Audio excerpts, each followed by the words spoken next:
আসসালামু আলাইকুম। সবাই কেমন আছেন? আমি আজকে উস্তা দিয়ে পাঙ্গাস মাছের পোড়া পোড়া করব, সেই রেসিপিটা আমি আপনাদের সাথে শেয়ার করব।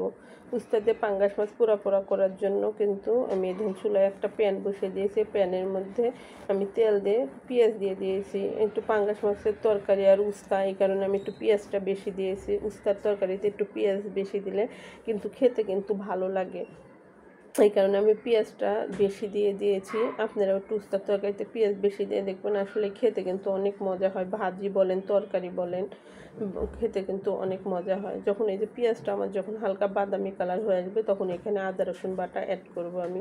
আদা রসুন বাটাটা আপনাদের মাছ অনুযায়ী, পরিমাণ অনুযায়ী অ্যাড করবেন। অ্যাড করে আমি তেলের সাথে পেঁয়াজের মধ্যে যে ভালোভাবে আদা রসুন বাটাটা একটু ভালোভাবে একটু ভেজে নেব, যাতে আদা রসুন বাটার কোনো কাঁচা গন্ধ না থাকে। ভাজা হয়ে গেলে এখানে আমি পরিমাণ মতো পানি দিয়ে দেব।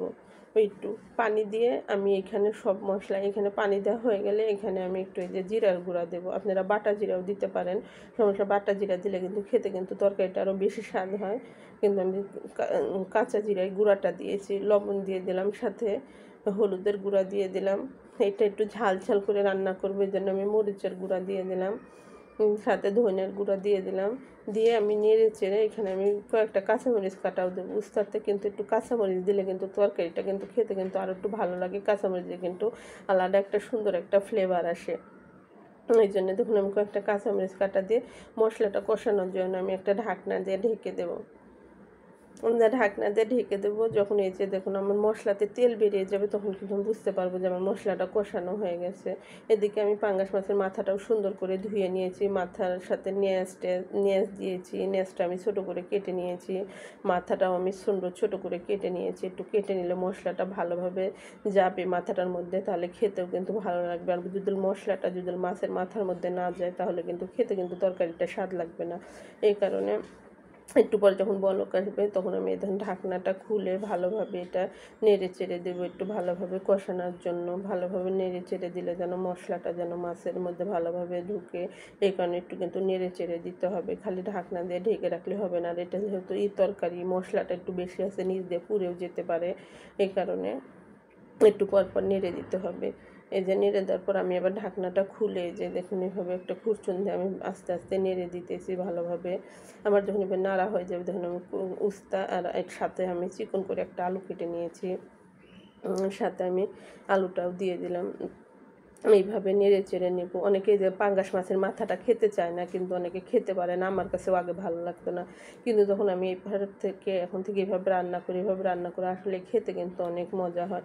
এভাবে নেড়ে চেড়ে এই দেখেন, এভাবে একটু ভালোভাবে নাড়তে হবে, একটু নিচ দিয়ে যেন পুড়ে না যায়।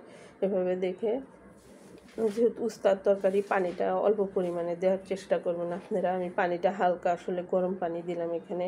আমার কাছে তরকারি কষানোর পরে হালকা কুসুম গরম পানিটা দিলে যেন ভালো হয়, আমার কাছে ভালো মনে হয়। এভাবে একটু নেড়ে চেড়ে ভালোভাবে করে তখন আমি একটা ঢাকনা দিয়ে ঢেকে দেবো। কিন্তু ঢাকনা দিয়ে কিন্তু আসলে একবারে ঢেকে রাখা যাবে না, যেহেতু নিচ দিয়ে পুড়ে গেলেও, বেশি পুড়ে গেলেও কিন্তু তরকারির পোড়া পোড়া জিনিসটা হালকা ভাব, আবার বেশি পুড়ে গেলেও কিন্তু তরকারিটা খেতে ভালো লাগে না। এই জন্য আমি এই যে বলক আসার পর ঢাকনাটা খুলে আবার একটু নেড়ে দেবো।